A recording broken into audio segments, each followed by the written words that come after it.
Hey guys, welcome to MSP Mindset today. On this episode, we have Nick Rigali, and he's going to talk about some pretty cool stuff today.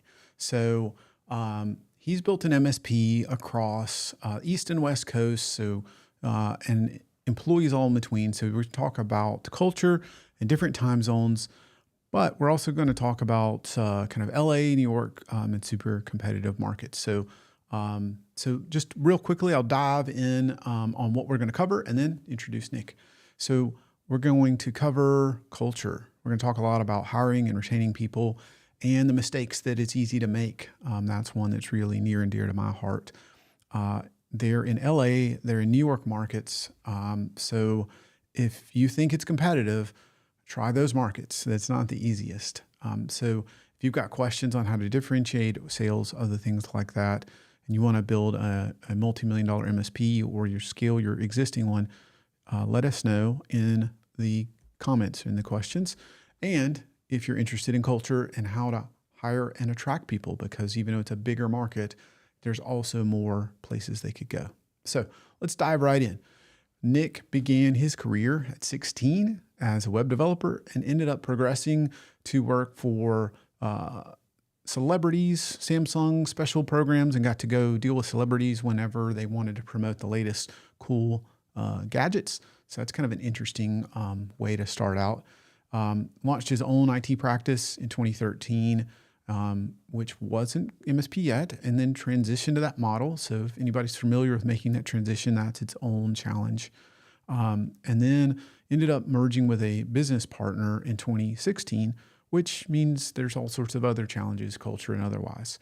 So if you want to learn how he grew revenue from 140,000 a year to probably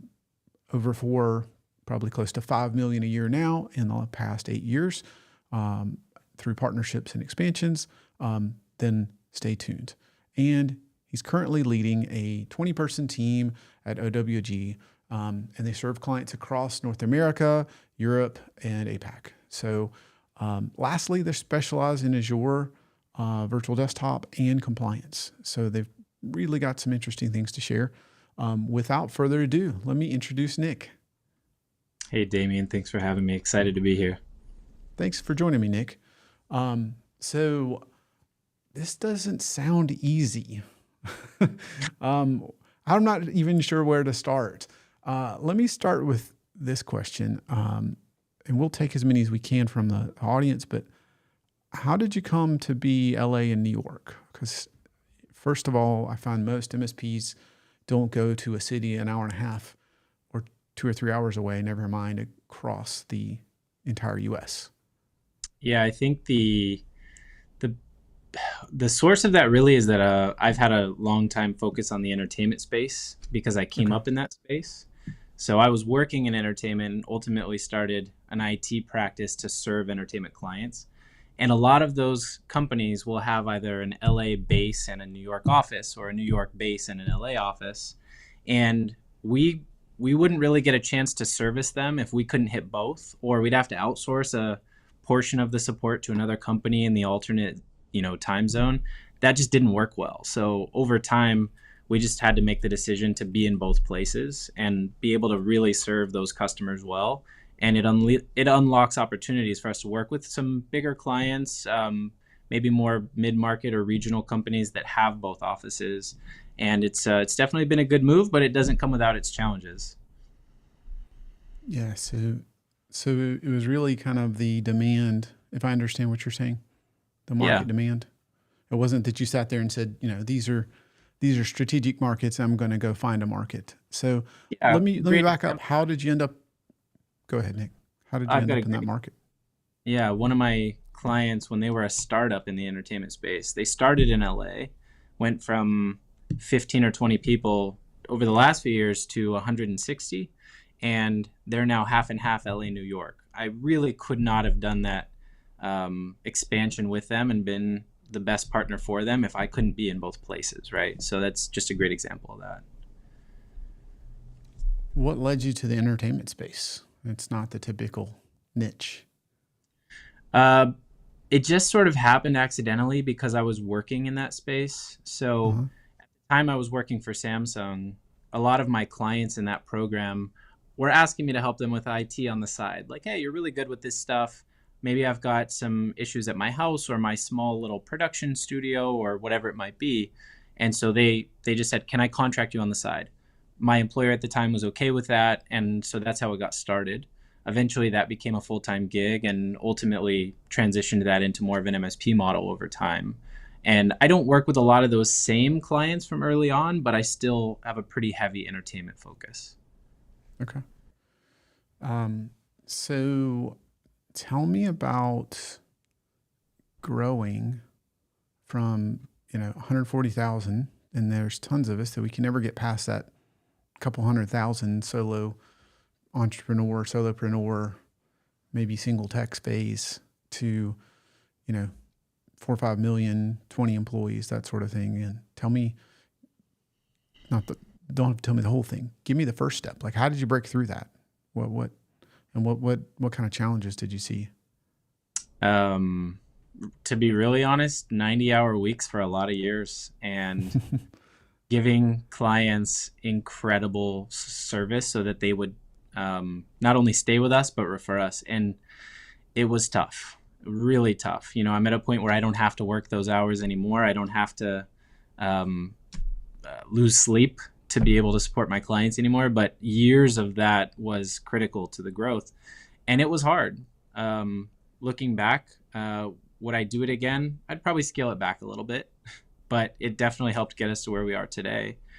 And really just a focus on caring about the customers and really getting to understand their needs. And they're not just a ticket, but it's a human being, and showing them that we actually care about what the problem is and how it's impacting their business. That focus on customer experience leads to a lot of referrals, especially in the LA and New York markets, and in entertainment specifically. Referrals are a huge way for us to be able to grow. And we haven't done a lot of sales or marketing over the years because of kind of how tight knit some of the industries we work in are. And yeah, it's been an interesting ride for sure. Interesting. So referrals are obviously gold, a wonderful way to grow. 90-hour weeks. That's the secret, guys. You heard it here. uh, Tell me a little bit about, I think you had a business and then you ended up with, and you have a business now, but you ended up merging, bringing them together. Tell me, before we even get into that, tell me what drove you to do that? So I've actually been through two transitions. I was solo early on, had a business partner for a while, for a few years. That didn't work out for a variety of reasons, and I left that organization and ultimately partnered with another company. The current company that I'm with, they're actually based on the East Coast. We're based on the West. And so that was where we were able to sort of fully make that transition. So that was very appealing. As well as there were some kind of technical capabilities that both organizations had that really fit well. And at the end of the day, the partnership had to be right. And we spent a lot of time exploring that. I mean, we had to do it quickly, but we spent a lot of time exploring that and felt it was a really good partnership, and it continues to be. But I will say that partnerships are hard, and there's a lot of people that don't make it through those. That's for sure. Yes, absolutely.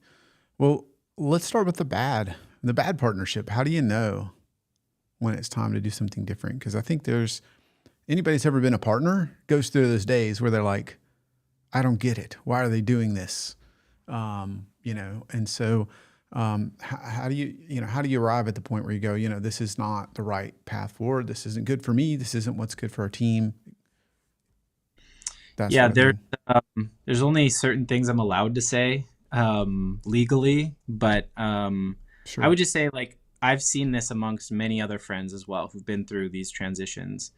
There's, in a lot of cases, the common theme that I see is, one, there's a different level of investment in the business, in terms of energy, attention, time, money, different levels of investment in the business. And in a lot of cases, people just say, like, oh, you seem cool. You've got a nice little business. I've got a nice little business. We'll be 50-50 and call it good.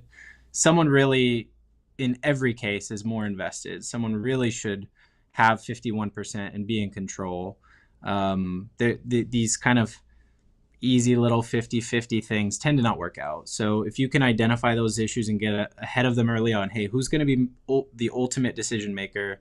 What are our roles going to be? Who's going to put in more hours than the other, or have kind of more of that investment than the other? Those things have to really be looked at carefully, and you just have to accept them, own them, be honest about them, and structure your business around that. That's one of the biggest issues that I see.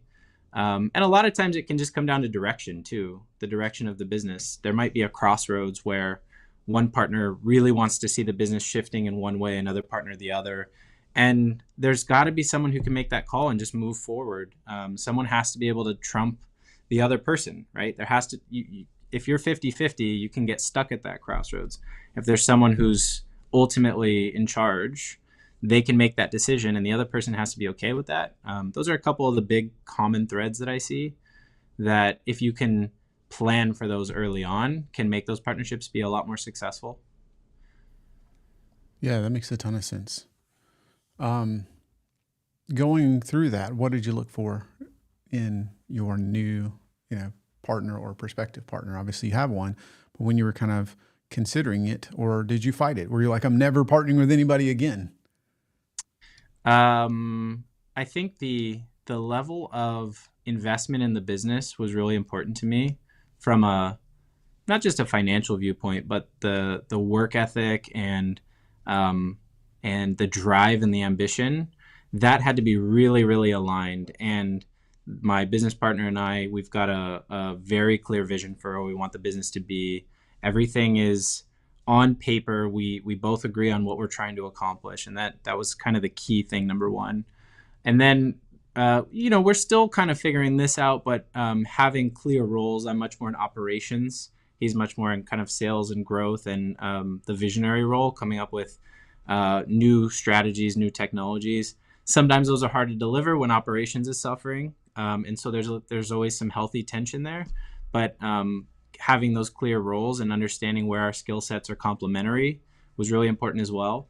And then looking at sort of the market opportunity, being able to satisfy that sort of East and West Coast presence for clients, having some expertise in both practices that were a little bit different but complementary were also important. So there was a lot of things that we had to look at, and I had very limited time when this happened, so it had to be a pretty quick process, but we had to go really deep, really fast, and make sure it fit, and it did. And it took some time to sort of get up to speed, but it's going well. So one of the things I wanted to talk about deeper, big and important thing to me is culture. So tell me about the challenges of bringing together two different companies, two different cultures. Yeah. Every company has a culture, whether you've built it or not. It's going to be there. If you're intentional about it, a lot of times you can control what that culture is. Even if you're not intentional about it, that company has a culture. It's in the ethos of the company. And there was definitely, for us, a lot of culture conflict early on. And we tried a lot of different things to bridge that gap, making people feel like part of one team, and getting, different team members paired up in different ways to kind of collaborate more and spend more time together, learn from each other, things like that. I can't say ultimately that we've solved that, because we're still going through a bit of it. But at the same time, over the last couple of years, we've had a complete shift in our maturity level that required us to turn over a lot of our staff, people that fit really well in our smaller organizations, but don't necessarily fit in where we're at today or where we're headed. And so for us right now, we kind of have this great opportunity to rebuild as one team, rather than having people that sort of came in as two separate teams and trying to bring them together. We now have, fortunately and unfortunately, because it's tough, we're going through that rebuilding phase. We can kind of rebuild as one team and bring people in where they don't have any of that experience of, oh, it was like this before, it was like that before, this is how we've always done it, or that's how you've always done it. A lot of the staff that's come in have come in since that transition, and so they didn't have any of that exposure. And so I can't say we've gotten it right or we've gotten it perfect. We're still working through those challenges, but that's been a great opportunity to bring people into sort of the new one organization rather than one or the other. We still have some people who've been around a really long time, but That's always definitely, good. definitely, it's been a tough transition for sure. Yeah. Yeah. I know that can kill a lot of companies. Well, speaking of culture, I mean, in such competitive markets, how do you attract and retain talent? And I know a lot of MSPs in tier two or tier three markets, they're saying, I can't find people or I can't keep people or I can't afford to pay them what they're getting offered elsewhere. Um, those I sort of will, things. I will say this: it, it's impossible to be an L1 in LA or New York because L1s get paid maybe 50, 60 grand on average. You can't live in LA or New York on that. So that's the Mm-hmm. hardest thing to find is sort of the entry level talent, or maybe they've got a little bit of experience. They can't live in LA. They can't afford to. And so that's been Mm-hmm. really challenging. More senior people, level twos and threes, they're out there. Getting to them is difficult, but what we've tried to do is I do believe that we have a very, very good working environment, especially in comparison to a lot of other MSPs. So when we're looking for people, we try to really spotlight the things that we know that, especially if we're talking about techs, especially that techs care about. They don't want to be on call all the time. We've designed a system that minimizes that to the point that we get 1 or 2 calls in a month on average, and so it's not very disruptive for their lives. We highlight that when we're looking to bring someone into the organization because we know that's important to them. We don't work overtime. It's very rare. It's 8:30 to 5:30. You may not leave at 5:30 on the dot every day, but it's very close to that. That's super important because a lot of people can't leave until they close out all their tickets for the day.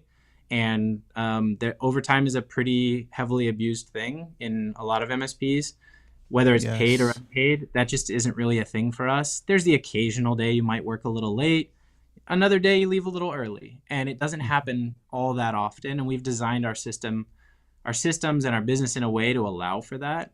So we look for those things that we know are really important to techs, especially ones who've come from other MSPs, and we highlight those where we're different and where we know it's going to be a better experience. Not always. There are other great MSPs out there too. But all those things that are really important to the techs, we try to highlight those because we've been very intentional to design our business around those to give them a great place to work. And so we just try to highlight those as best we can. And then ultimately, the other thing that's been great, but also challenging, is employee referrals. So if you bring someone in who's really fits your culture well, a lot of times they say, hey, I've got a couple buddies from this other company I used to work at, or the one before that, that I think would fit well here. We've gotten some great people that way. The challenge with that has been is that a lot of them were people that were in other states and are remote. And so now we're at a point where we don't have enough people in our local offices and too many remote folks because we found some great candidates through, remote referrals. So that's another thing that has been really helpful in us recruiting is asking our employees, hey, who do you know that might fit our culture, that might fit the skill requirements that we have? And we've gotten a lot of great employees that way as well. So those are a couple things that we do that I think help us with recruiting. On the Interesting. on the retention side, up until we sort of had to start shifting our business to a less self-managed organization, we really didn't have any turnover. We had people that would stick around for 4, 5, 6, 7 years. We have some people who've been around 5 to 10, and recently we have had to turn over a lot of staff because, like I said, the people, I think I mentioned this to you before, the people that got us to where we were in the past don't really fit where we're headed, and we had to just accept that. Even people that we absolutely loved, that were like family, we had to realize, hey, they may not fit in the kind of new regime, the new business where we're headed in the future, and just accept that, be frank about it, talk to the employees and see if they felt the same way, and then kind of work on some transition plans. So that's definitely been a challenge. But prior to that, once we find people that really fit with the culture as it is today, because the culture completely shifted over the last year or two, once we find another crew that really fits into our current culture, which I expect will last several years, I would like to think that we'll have those high retention levels again. Um, And I think one of the biggest things we do that really helps with that is just actually honestly knowing our employees personally and caring about them and being a part of their lives, and them allowing us to be a part of their lives is something that goes a long way for sure. Absolutely. Yeah, actually caring. Yeah, I don't care who you are. In my opinion, it's super challenging when you've grown and it's not the mom and pop feel quite as much. And, but I think, having this candid conversations, like you were saying, it's way better than ignoring it and everybody being unhappy, dissatisfied, wondering why you're growing, wondering why you're adding yet another person. Like you don't want that negative energy. You don't want them to be unhappy. And that's not where you need to go. So even business wise, even though you might understand that, I don't know about your opinion, but it's hard when when they're like family, when they've been there for years and they're helping you build it. It's hard to have that conversation. It really is. I mean, to be very candid, I had people that I kept around longer than I should have because I had a deep personal connection with them. They are like family. And there came a point where I had to sit down with each of them and have these conversations, but it was hard. Fortunately, because we were so close and because we had such a good relationship with all of our employees, those conversations were actually much easier than I thought they would be. I kind of had them worked up. I worked myself up over them. And then when we actually sat down and talked, it was very two-sided, and it was very amicable, and everybody was very understanding. And we were also human about it. We didn't just say, "Hey, you're gone tomorrow." Like, let's talk Right. about a transition plan, right? Because this isn't working anymore for me. It seems to not be working from you on your side, and let's talk about a transition plan. So I think taking that human approach to it and not just kicking them out the door was also important to me to feel like I did right by them. And I know that it shows a lot of respect for them along the way as well. Right. Right. Well, I wanted to come back to the point you made earlier because you talked about your team. So help us understand, like, does everybody work remote? Do you have offices? I know you're, in my opinion, an atypical MSP where you have not only a New York and a LA, but as far as I understand, some remote, and not a lot of people when they say remote, they mean they work in the same city and come in a couple of days a week. So help us understand kind of how's the distribution, and does that have anything to do with kind of either referrals or your capability to hire L1 techs? Yeah, so we have an office in LA, near LAX in Culver City. We have right now, about 5 people in that office. Our other office is in New Jersey, northern New Jersey, kind of right outside New York City. That office similarly has about 5 people in it. And then the rest of our staff are full-time remote, anywhere from Vermont to Arizona to Texas to Hawaii. I think that's the bulk of everyone. So we're pretty spread out. One of the nice things is we do have people in so many time zones that we can kind of provide extended support hours. A lot of our clients are accounting firms. During tax season, if they need to call in a little late or call in a little early, we can cover that, which is a really nice benefit to the accounting clients. And that didn't necessarily happen on purpose, but it works out really well. So the person in the Hawaii time zone, she can do a lot of sort of cleanup at the end of the day. What are the things that are lingering, or some stuff where maybe the client's working a little late and you can grab those things. So it's actually pretty nice having that kind of time zone coverage at almost a follow the sun model, which we'd like to continue expanding on over time. And the flip side of having all the sort of disparate workforces, the building culture when you can't be in person with people all the time is really hard. Not being able to see these people in the office every day makes it that much Yes. to build solid relationships, not only between leadership and the employees, but even with the employees between one another. And then naturally, so if there's a crew of people that start on a different time zone, they start at 8:30 Eastern, they tend to work more together than the afternoon crew who starts a little later in the day. And so there's less collaboration between those two sort of teams, right? Even though they're part of the same group, they do all the same things. Just because they work together more, there's naturally some affinity to kind of pod up a little bit, which we're Mm-hmm. trying to figure out ways to counteract that. So everyone's really one team. But yeah, it comes with its challenges, but it also has a lot of benefit. When it comes to selling into the markets, it's nice to be able to say, hey, we've got staff in both places. We need to go out on site to New York City, to your LA office. We can cover that stuff, as well as there's people in a variety of other time zones as well. So there's never going to be a time throughout normal business hours and even extended hours when there's not somebody available to take a look at something. And then we've got our on-call system for the after hours, of course. So yeah, it comes with many benefits and many challenges as well. Gotcha. So that is something that I've got folks all over the U.S. in terms of employees, and we're remote first. So I can totally relate to that. Tell me about some of the challenges with culture building, because I think, again, there's lots of people that do this now, but I think the more typical might be, you come in 1 or 2 days. So how do you involve the people in different states or in different time zones? And what have you done to try to bridge that gap?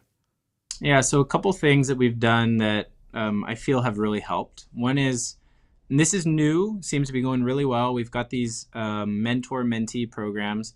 I don't care where the people are necessarily, but I do have to be mindful of their time zones in case they really can't work well together. So anybody who's in more of a junior role, we're going to try and get them a mentor in a more senior role.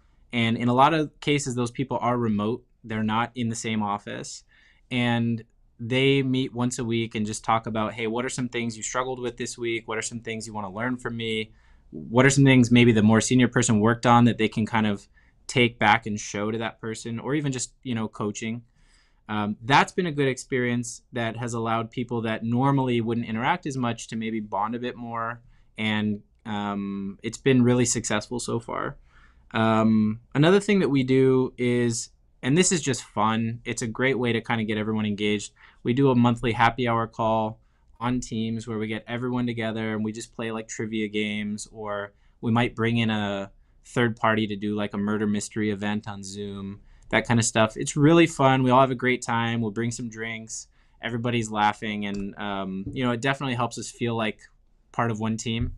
And Right. then lastly, whenever we have an opportunity to get people together in either of our geographies or all together in person, we definitely do. So if, for example, if I have an employee that I know is going on vacation, and they're going to be in a city close by or a state nearby, we might just say, hey, why don't you pop over for a couple days to the office before or after? We'll cover some of the travel expense.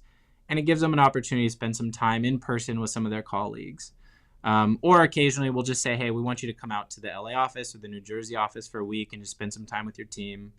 And then last year was something we did, which was really successful, is we brought everyone together for the first time ever from all of our different states. We flew everyone into one central place, and we spent about 3 or 4 days together. And we had a day of sort of just workshopping, talking about issues and challenges and vision and where we're headed as an organization. The other days, it was we would all work together during the day, dinners and drinks at night. We went out for a hike on the weekend, went to a comedy show, things like that. And just everyone getting together, especially with a lot of kind of new faces to the team, being able to get together in person for the first time in a lot of cases, and collaborate and talk and bond on a personal level as well as a work level. And everybody working together in one conference room and like looking over each other's shoulders. That thing that you don't get to do in office nowadays that we always used to have. Mm-hmm. It was really cool. And even just a few days of that made a really positive impact on sort of some of the bonds within the team. And we saw a lot of excitement come out of that. So that was another thing we did that I thought was really good. I love that. For every post you see about any company or any MSP who works their company is, who works their, you hear techs talk about all they want to do is work, 60, 80 hours a week and not pay overtime and, or demand it even if they do pay overtime and treat their employees poorly. There are people like Nick here building an amazing culture, bringing them in. Obviously, that's not the inexpensive thing to do. You had to put a lot of intention and process into making sure they're not working late hours, that sort of thing. So on that note, we talked a little bit about what we do at Servosity, and I was wondering, if you had a share on the biggest challenge in backup or the biggest scare you've had in terms of backup or recovery. Backup and recovery. Let me think. The biggest challenge or scare we've had. I think we've gotten really lucky. We haven't had a major scare or a major challenge when it comes to backup and recovery. I keep expecting one, and I feel like we're pretty well prepared for it, but I can't say that we've actually had one, and I've been doing this a long time. Maybe some small things here and there, but nothing major. Nice. Awesome. Maybe we're very lucky. Yeah, that is awesome. I did have one question, which was, how do you, with your remote staff, how do you keep them from working too many hours when you can't see them? You can't tell. How do you keep them from burning out when they could be working a lot more hours than you realize? It's a good question. We have a pretty hard set rule about 8:30 to 5:30. There are definitely some of those people that I'm sure everybody's has had an employee like this, or several, that they get a problem. They're like a dog with a bone. They got to figure it out. They will stay late. They'll keep working on it late into the night. We do have our manager looking at everybody's timesheets, checking on their utilization every week. And if we're seeing that that's happening regularly, we're going to talk to them about it and make them scale it back a bit, or figure out, what is it that is requiring you to keep doing those late nights? Let's see if we can shift the way we're doing that work. But generally speaking, if we see it here and there, no big deal. It happens to all of us from time to time. We'll ask them to just sort of take off early another day to make up for it, whatever it might be. If it becomes a pattern, then we're going to see that in their. We do weekly scorecards. We're going to see that in their utilization. We're going to see that in their timesheet, and we'll be aware of it pretty quick and try and get ahead of that. It hasn't really been a big issue for us, but also, like I said, we're very much an 8:30 to 5:30 company. We try very hard not to work people outside of those hours unless we really have to make an after hours change or something like that. And those are usually planned, and everybody kind of knows that they're happening. Nice. That's awesome. So tell me, let's kind of switch gears for a moment, guys. If there's questions on this, drop them in the comments. We'll get to as many as we can. How do you guys compete? Let's talk about not competing for talent, but competing for business in such competitive markets. It's interesting. I have been up to bat probably hundreds of times in the LA market and dozens in the New York market. And there is so many MSPs. I can't even begin to imagine how many there are. I've almost never seen the same one twice on the other side of a deal, meaning if there's 3 people bidding an opportunity, the only times I've ever seen the same company multiple times is if they're one of the 3 or 4 biggest in LA or one of the 3 or 4 biggest in New York. There are so many of us. It's just insane. When it comes down to winning deals, like I said, most of our opportunities do come through referral. We get some that cold reach out. It's not as common. And there's a couple of things that we do that I think make us a little bit more competitive. One is that we've got 2 business models that both are MSP-ish, but one is more kind of a hybrid between MSP and break fix. So you've got your traditional all-you-can-eat, unlimited everything kind of plans. We do offer those, and a lot of people still sign for those. But we also have a hybrid where we'll manage all the infrastructure. We got to have a pretty healthy amount of recurring revenue, managing infrastructure, supporting patching, backup, security, all these things. But if we have a healthy enough contract just in those things alone, we'll give them, in some cases, the option to just pay for their time as T&M whenever they open tickets. And there's been opportunities where there are just people, there are just individuals who run companies that don't want to have a fixed fee deal. They just want to say, I'll pay for what I use. Even if it costs them more, they want to pay for what they use. They want to see every ticket get billed. And some people just like that model. So we offer kind of a hybrid. But again, it has to have enough recurring revenue behind it that it makes sense and it's worthwhile for us. we've won some deals just because of our ability to do that. Or, for example, we can do a T&M support model for a few months while we're overhauling their entire infrastructure so that we can support it better under an MSP contract. So we'll be a little bit more flexible in the way we do engagements. There were times when I wouldn't do that. Would just be like, hey, this is it. We do this fixed fee thing, all or nothing, take it or leave it. And we were just seeing a lot of opportunities where we knew we could be a little more flexible, get creative, and probably win the deals and ultimately get them where we wanted to be. And so now we try to give people a little bit more options in the way that they engage with us. And as long as we deliver that right, those can be really, really good contracts. That's definitely a differentiator for us. Another thing is our heavy vertical focuses on legal and accounting and entertainment in particular. If an accounting firm comes and talks to us, we speak their language. We know all of their applications inside out. Same with law firms. Same with a lot of entertainment firms. The way entertainment clients talk is just a little bit different, right? So they know that we've got the expertise. That definitely helps a lot with differentiation and competition. Yeah, I guess those are probably the biggest things, that kind of industry vertical focus, being able to speak their language on a lot of those topics, showing that we've got that deep expertise and knowledge, and then being a little bit more flexible in the way that we'll engage with clients. I would say those are probably the two biggest competitive differentiators. What does that mean? Can you expand on that flexibility for clients?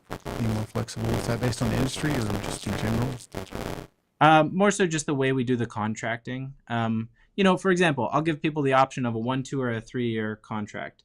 But with that comes different financial incentives. So if you sign a 3-year contract, your onboarding fees are going to be a lot less than if you sign a 1-year contract. You can choose to, let's say, do the unlimited, all-you-can-eat kind of traditional MSP model. You can choose the more flexible hybrid model. In a lot of cases, if someone is they're coming off a bad relationship with another MSP, I won't put them in a contract right out the gate or a long-term one right out the gate. I might say, hey, do 1 year with us. If you really like how things go, then we'll go ahead and honor the 3-year price and I'll credit you back for the onboarding. So we'll do these types of things and just be a little bit more flexible and creative in the way we'll structure the deals. And at the end of the day, like if we get a client on board and we know that they're going to be happy with us, they're going to stick around in many cases for 10 plus years. Whatever we might do early on in terms of giving them some discounts on onboarding or whatever it might be, it's going to pay for itself in the long haul if the relationship is right. Now, the key to making all that successful on our side, though, is making sure that we're bringing on clients that are a right fit and looking for sort of the right maturity level in their business that we know that they're going to be a good partner for us. So if we've vetted them well and they are a good fit, then yeah, we want to be a little more creative and flexible and figure out a way to engage them. Thank you for that. Might be troubleshooting a little audio issues, so bear with me as I do that. How do you win with all these big firms and so many competitors? I know you're giving me a lot of that, but how do you even start with the lead generation? How do you even get to the table? The audio got pretty bad on my end, so I actually can't quite understand you anymore. Sorry about that. How do you get the leads? Yeah, it's we're just starting to do marketing. It's all been referral for the most part up to this point. We do have a marketing coordinator on our team now, and she's been kind of helping us build out systems for inbound lead generation, which we're starting to see a little bit of, but it's really just been referrals and being really intentional about how we do networking as well. So, not just showing up to sort of generic networking events and schmoozing with everybody, but really being intentional about, let's say, doing an event where some of your clients will be and some of their friends who probably work in the same industry will be, and not just going there to try and win business, but actually supporting whatever they might have going on with their companies, and just kind of being strategic and intentional about how we do networking. That has definitely been a big thing. I've also worked with a lot of other MSPs over the years. I've got a little network of MSPs in LA and New York where we get together regularly. We're all friends.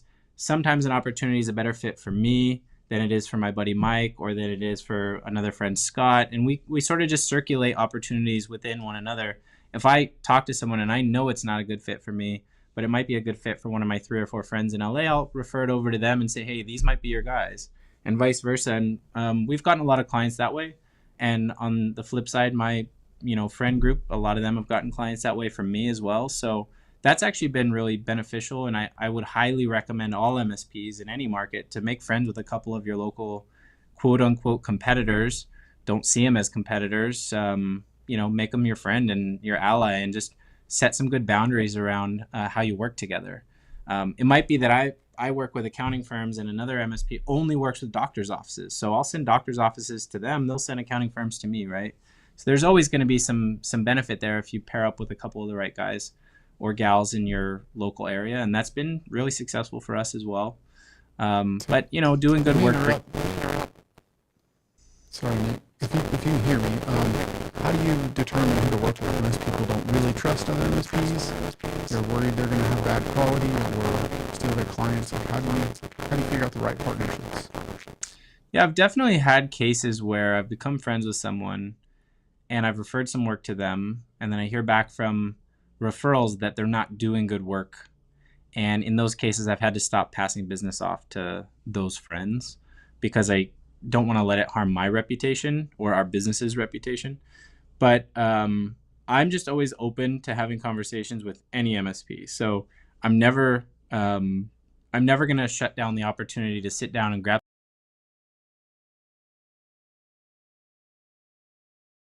Looking for opportunity for both of us to find something mutually beneficial.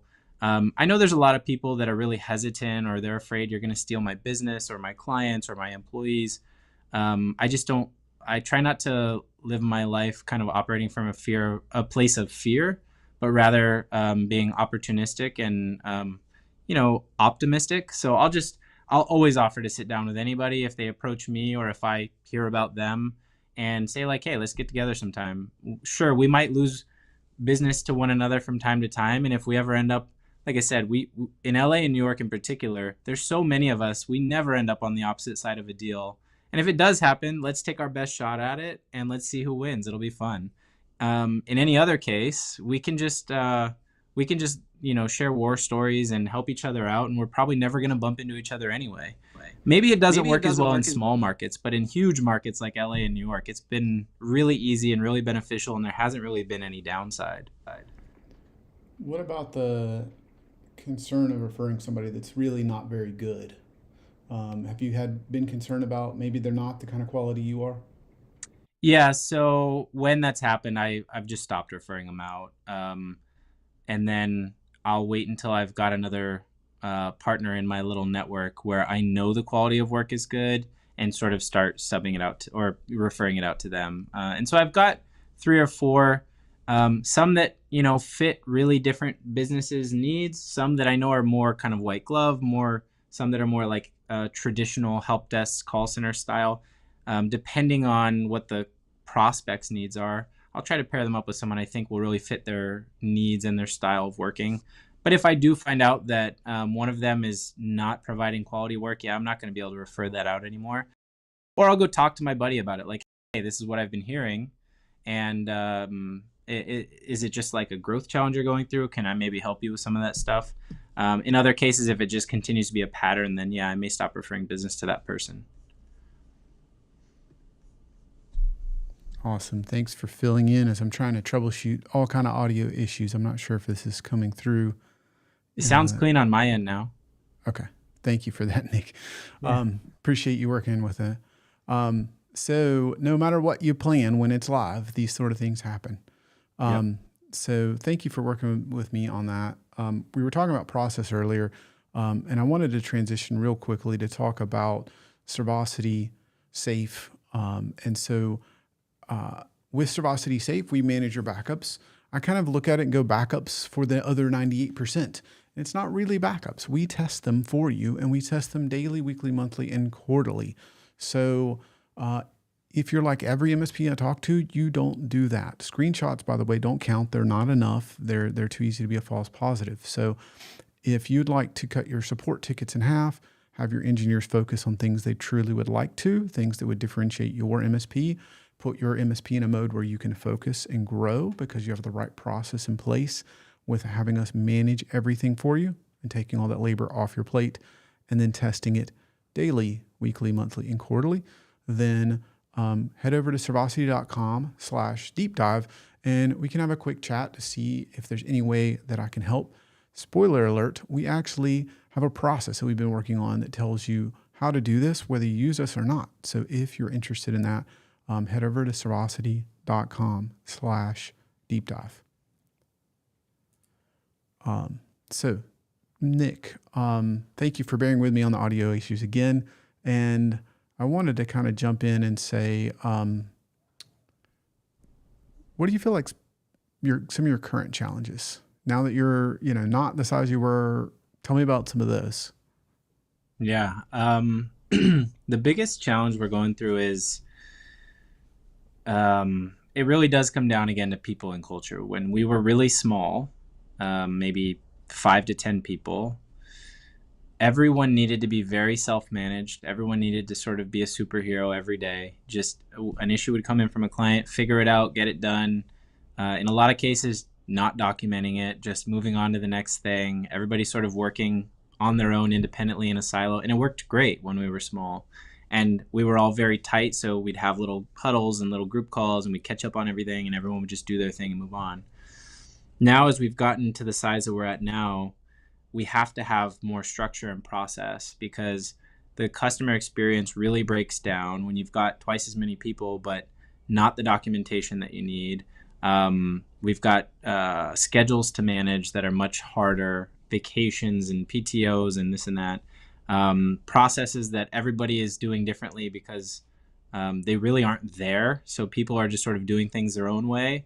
And when you're small, it's great. Nobody really notices. But as we've gotten bigger, we've had customers tell us like, hey, it seems like every time we interact with your team, the experience is a little bit different. Maybe that's good sometimes, maybe that's bad sometimes. And so even our clients can see that in some cases. And so we've had to start looking at moving from being a self-managed team to a managed team. We brought in a service manager who's great, and she's helping us redesign the way we deliver service to be something that fits where we're at today and more scalable for the future.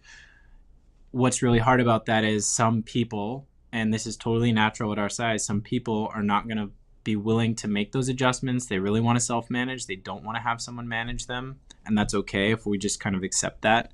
And some people can make that adjustment. They say, whatever you need from me, I'll work with it. I'll figure it out. And so, yeah, that's been challenging, not just from the people perspective, but also kind of overhauling processes, trying to standardize a lot of things in the way we deliver service so that it feels consistent every time you interact with us. What's the experience like? Does it feel the same? These are a lot of the questions we're asking ourselves as we're kind of redesigning processes, putting systems in place for a great example is like we used to all sort of just ping each other on Teams if someone needed to duck out for a couple hours or is calling out sick. We now need like people to actually send an email and put it through a system and track all of that properly. Things as small as that all the way up to the way we might onboard a new client into Azure Virtual Desktop. Everybody's doing it a little bit different each time if we don't have a process that we follow, right? And so when you go to troubleshoot a problem, you might run into something different every time because this tech maybe did the implementation different than the other tech, right? So we're starting to feel all of those things, and we're trying to create systems and process to try not to overdo it, but just enough that everything feels more consistent, more standardized, especially as it relates, our biggest focus as it relates to customer experience, so that even if it's a little bit harder for us, is a little bit slower for us, whatever the process might be, if it creates a better customer experience, that's really key. And so we're trying to look at everything through that lens. But yeah, it's definitely challenging making that shift from being a very small self-managed team to a team where there's a manager and there's expectations that, in some cases you're going to be told exactly what your next ticket is going to be or what time you're going to do it, and it's going to get scheduled for you. When you're used to kind of picking and choosing and cherry picking the ones you like, or the client you like, or the end user you like, or the issue is easy to solve, and now Hmm. you're getting the hard one with a guy you don't like or a girl you don't like. That those shifts are difficult. None of us like change. Nobody likes change. Unfortunately, it's necessary in a lot of ways, but that's some of the biggest challenges we're going through right now is sort of making that shift. And a lot, like I mentioned earlier, that has required bringing a lot of new people into our team, and some people that weren't fitting anymore having to leave, which is hard for me because I get very attached to employees on a personal Yes. level. But Hmm. at the same time, we just have to kind of accept the reality of it and have those frank conversations and deal with those. That's really our biggest challenges right now. As we're working through that, the kind of the next biggest thing for us, I think, is going to be tackling sales and marketing and putting a lot of structure and process around that. Because while we're still growing healthily, I don't think that's a word. We're still growing in a healthy way through referrals, but that won't always be the case, right? So we're going to need to start putting some systems around sales and marketing. So those are sort of the biggest challenges facing us at the moment. Those sound like good challenges to have overall. It sounds like, Yeah, the they're painful sometimes, but they're good problems to have for sure. right. No, I appreciate your transparency. Right. I don't like to talk to people that say, no, no, I don't have any issues. I've got it all figured out. And so, yeah, culture, to me is evolving if your team is, because every time you add somebody, they have a different personality and that changes the entire team a little bit.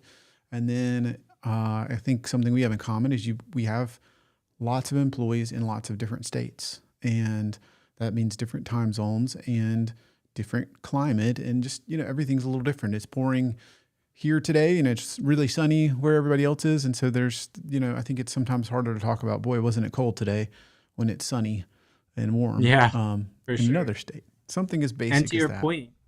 to your point too, every one employee can make such an impact. If you have 20 people, you hire one person, that's 5% of your team, which is a pretty big number, right? If you Right. replace two or three, that's a pretty significant amount of your overall staff. And so it's very easy for the culture to shift with just one or two or three people when you're a small organization like ours, right? And that's definitely a challenge for sure. Yeah. I love your partnership mentality with other MSPs, right? Sounds like there's an abundance mindset you have, not a scarcity mindset, Absolutely. which is wonderful. Where do you see yourself in OWG going? What's on the horizon, and what's short term and longer term? Short term, we really have to focus on this kind of shift that we're going through, um, getting to the operational maturity level and the team that fits that maturity, just to be able to continue servicing our clients really, really well. And then continuing to bring on right fit clients and servicing them that same way. Longer term, we are looking to do some acquisitions over the next couple of years. Another reason why I love being friends with other MSPs. If we find one that fits really well, we are going to be looking for some acquisition opportunities. It seems like a no-brainer for us, based on our long-term goals and a really great way to grow. But we also want to make sure that we're doing it right and getting, the right. It's not just a book of business; it's a team of talented techs that we'd be looking for, right? Looking for right fit clients that will also embrace that change. So that's definitely something we're looking to help fuel growth over the next 5 to 7 years is doing some acquisitions, and we're also looking at some expansion. We have a lot of clients that are hiring people internationally now, and that's become very challenging, logistically speaking. Like getting devices into Europe, way harder than you would think, especially if you got to buy something from Apple. Just for example, we have some clients that have employees in China now. We have to use VPNs so that they can connect to certain services, right? So now that we're having this sort of like global expansion where our clients are hiring people all over the world because everybody works remote anyway, why not? Mm-hmm. That's changing our it's changing our business a little bit, right? So even though that's not part of their contract, now they're like, hey, can you help our European employees? Can you help our China employees? We don't support those time zones, but should we? Could we? So those are some things we're looking at as well. European expansion, maybe English speaking countries, Philippines, maybe English speaking Philippine employees. I've got some friends that have teams in the Philippines that are amazing. So those are some things we're looking at as well in terms of being able to expand our offering to maybe be a 24/7 organization, handle better logistics, in Europe, things like that. So those are definitely some things we're thinking about and talking about as well. Okay. Thank you for sharing. Oh, maybe one of my last ones. What keeps you up at night? What's your biggest challenge you feel like you have or concern? Well, I'm very fortunate in the sense that nothing will keep me from sleeping. I'm very lucky. But being not so technical about it, like what I worry about the most, it always comes down to security. I think even if you're doing a really good job, you can always be doing better. Even if you're doing 80% of the things you should be doing, or the client declines some stuff, they don't want to pay for it, whatever it might be, you can always be doing better. There's always some risk there. And so that's probably the thing that's most concerning at all times is just security. Who's going to be the client that gets hit with something that we didn't see coming or couldn't protect them against? That I think that's probably the same answer for a lot of MSPs. Beyond that, there's some market trends that are a little bit concerning, but generally we've weathered recessions and things pretty well, so I don't worry about that too much. But it definitely means we need to tighten the belt a little bit, be a little more mindful and cautious about how we're approaching business.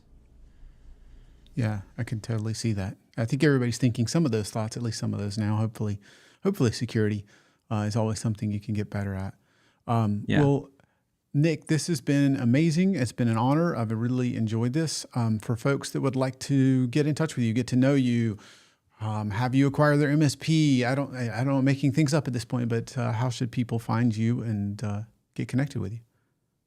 Yeah, the easiest way would just be find me on LinkedIn. I don't have any social media presence otherwise, and my email's a little hard to say, so I can put that in the chat. But hit me up on LinkedIn. I'm always happy to have a chat with someone. You want to just talk shop, tell me about a challenge you're struggling with, or you want to give me some advice on what I'm struggling with. I love those kind of conversations, or even just to share some war stories. I'm always open to that. If you have ideas about ways to collaborate, or you're in one of our markets and you want to be part of a great little network of MSPs that refer business to each other, obviously feel free to reach out on that as well. But yeah, just find me on LinkedIn. Awesome. You guys heard it. Find him on LinkedIn. You can't miss Nick Rigali. We're happy to connect you. If you can't find him, just reach out to us. We're happy to do that. Nick, this has been awesome. Thank you for your time today. All right. Thank you, Damien. All right, guys, this has been MSP Mindset. If you enjoyed any of this, make sure to drop over and say hello to Nick. And don't forget to go to mspmindset.com/news. Get connected on LinkedIn, YouTube, wherever you social, podcasts, etc. We have dropped in Nick's LinkedIn into the comments. So if you'd like to get connected to him, do that. If you'd like to make sure you stay on top of all the latest and best MSPs and advice, go to mspmindset.com/news, where you can subscribe for your social, or you can join with your email. Thank you guys. Have a wonderful day.